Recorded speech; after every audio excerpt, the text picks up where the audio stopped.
Hello and welcome back to the MLB DFS slate breakdown for Friday, April 11th. We're back. We're breaking it down. We got a big slate today. There's a couple weather items that we got to look at for the day, and we're going to dive into it all. I'm your host, Tyler Wiemann. Come join us at LineStar. $39.99 per month gets you access to all we do. The props, the DFS, you get it all, one low price.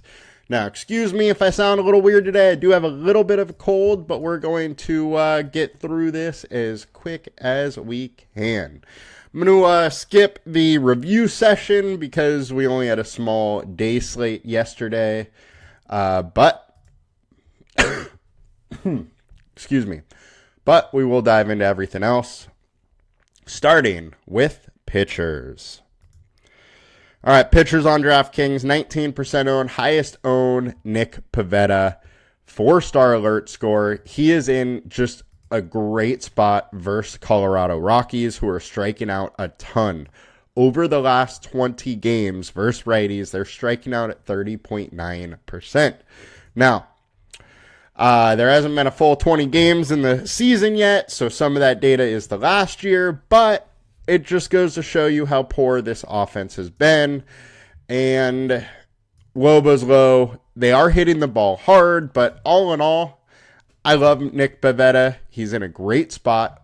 The one thing I do have to bring up is his inconsistencies. He can be absolutely electric or get totally blown up. So anytime you see him at high owned, there is a leverage play and stacking some Colorado. I do like Pivetta. He is my favorite guy on this slate. There's huge upside, but you cannot forget about his inconsistencies. Also has got blown up a little bit versus Colorado, although super small sample size, almost a 27% combined K rate. I'm in on some Pivetta. I don't mind having a little bit of him. The data that looked bad, he went 2.2 innings in Colorado and gave up 7 earned runs. I'm really not that worried about that, as this game's in a pitcher-friendly park and not Petco. Now, after Pivetta, it gets really interesting. We have Blanco, Yamamoto, Bryce Miller, Jacob deGrom, Aaron Nola. All of these guys are pretty much the same for me on this slate. I didn't mention Taj Bradley. The reason is there's some real nice hitting weather in Tampa Bay today. Winds are blowing out at double digits. And while he is a very good pitcher with huge strikeout upside, he's also allowing a 40% fly ball rate. So Pivetta or Bradley's one of the spots I'm probably getting away from a little bit. I do like stacking this game on either side of it. Starting with Ronel Blanco, 8,600, 18% owned.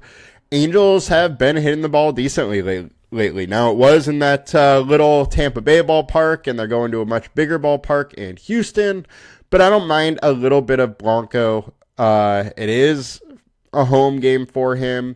He has a 3.29 FIP over his last 5, over a 4.05 ERA, K rate solid, allowing a ton of fly balls, but not that much hard contact, a lot of soft contact. I don't mind a little bit of Blanco. We know the ceiling is there. I might have a little bit. Yamamoto, 9.7K, 18% owned. He's been solid. 3.08 FIP over the last 20, 3.95 over the last 5. K rate is solid, but he is versus a very tough Chicago Cubs offense that has been on fire. I don't mind a little bit.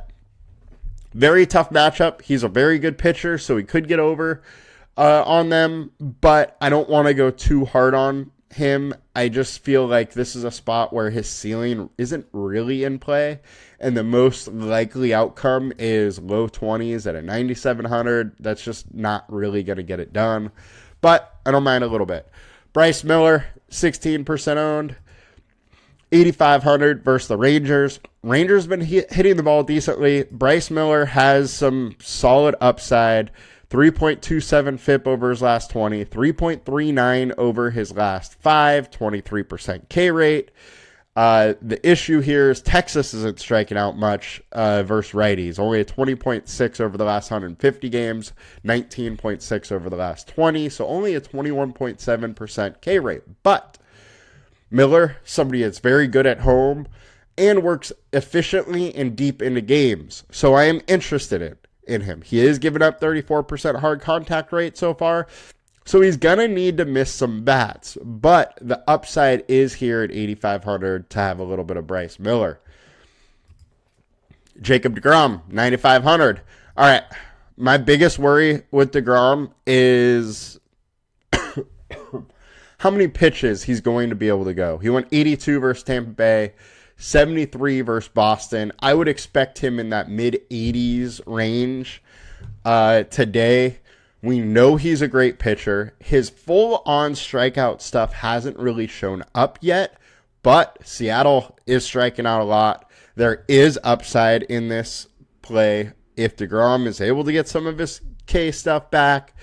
Good pitcher-friendly ballpark, and the offense versus righties has been meh. 199 average, striking out 24%.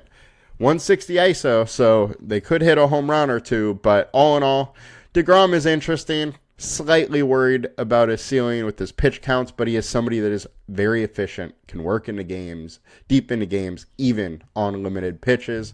Don't mind him. Aaron Nola, 9K, 14% owned.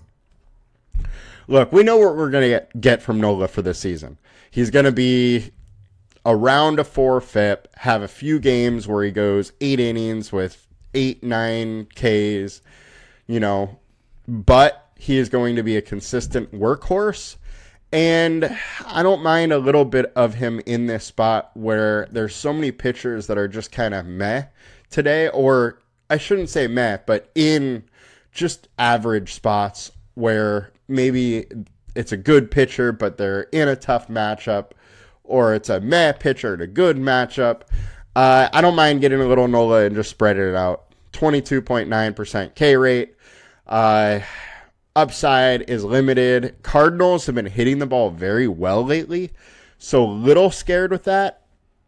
But all in all, I don't mind attacking this Cardinals offense. I just really don't think they're as good as they have been for the last 2 weeks to start this season. All right, weather concerns. San Francisco and Yankees, there could be a no game. They could start and then not finish the game. And then Toronto and Baltimore, that game's probably over. So we're not even going to talk about it really. As far as a couple more pivots, super low owned. Reese Olson, 7,100 versus the Twins. Twins offense has not been very good. Olson is interesting. He has shown a high ceiling. He can get into the high 20s, work efficiently, mid threes FIP, 21% K rate. He's cheap. We got 20.8% combined K rate, and this offense has been non-existent to start the year, so I'm a little interested in Reese Olson. Also, Griffin Canyon, 7,300. It's versus the A's. Offense is hit or miss. Now, it is nice hitting weather. 70 degrees, wind's blowing out, so Canyon, is a little rough, but he's allowing 56% ground balls. As long as he keeps the ball on the ground, he's fine here. But stay with me a little bit here. So the Mets have been very good with these reclamation projects. Sean Manaea, Frankie Montas, Luis Severino, all guys that showed upside and then kind of disappeared later in their career. Griffin Canyon's the same thing. This is a guy that for Angels for a few years, very low walk rate, 25+% K rate, and there's not many guys that have done that in the MLB for multiple years. And then he totally fell off last year and was terrible, as you can see from his 5.13 FIP. He looked really good in spring training, and so far this year, he's looked decent. 5.2 innings, 2 earned runs, 4 Ks versus Houston. 4 innings, 1 earned run, 6 Ks versus Toronto. Now he gets Oakland. Oakland versus righties, not a huge K rate, but Canyon does bring some K upside. He is super low owned. I'm going to have a little bit just because I think there is the path to his success. And I think that this year that he's going to have several of these games where at 7,300, he's getting to the upper 20s. And this game could be one. He's just got to limit upside to the top of the lineup. And then, he can really get after the bottom. Now, on to FanDuel. Pretty much the same here. Pivetta, DeGrom high owned, Yamamoto third.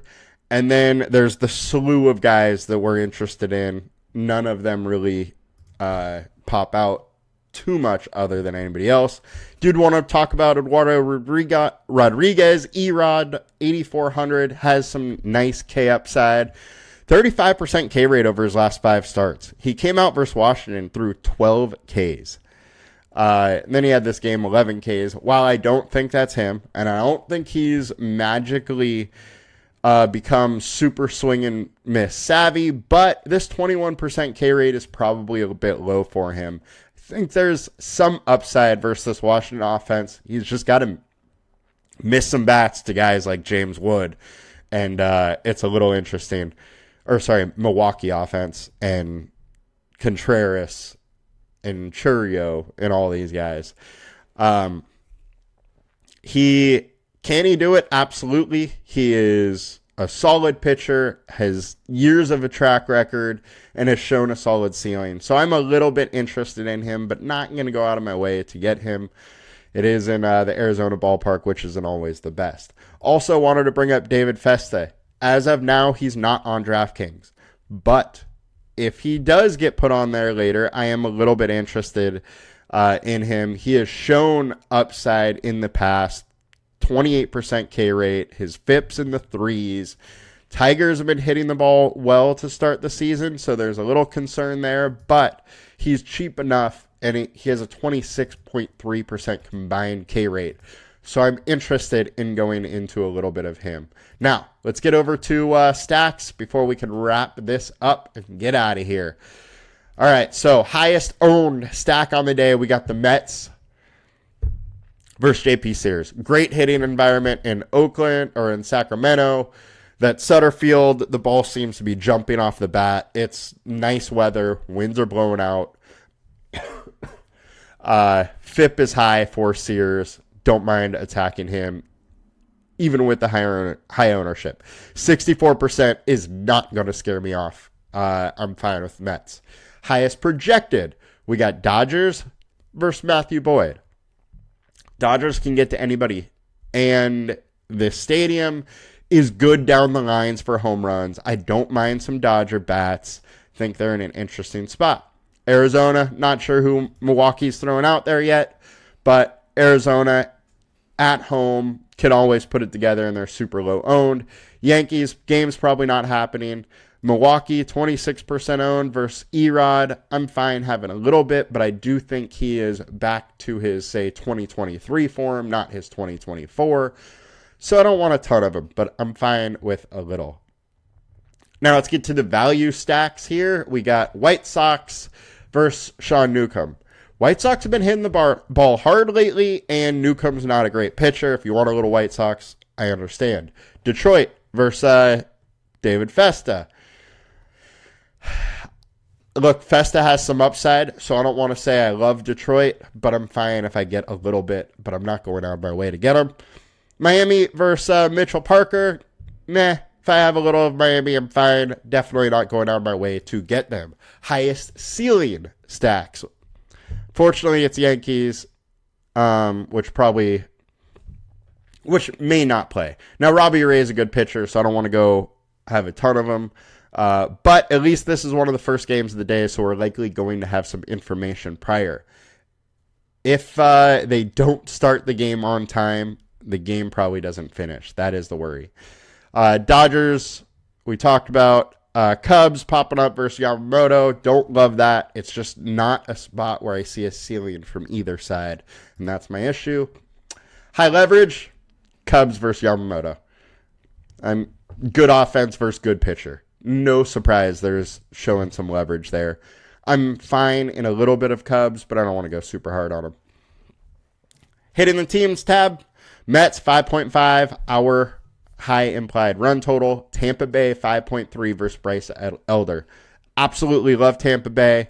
Absolutely love the Braves today, too. The hitting environment in that small ballpark with the winds blowing out and warm weather is very interesting to me. Arizona, don't mind a little. Houston, Baltimore versus Toronto, unfortunately, isn't going to play. Boston versus the White Sox. Davis Martin so far, high hard contact rate, high average exit velocity. This Boston offense can get to guys. Very interested there. And I know I talked about Griffin Canyon, but I also don't mind getting to some athletics as this ballpark is good to hit in. The ball's been jumping.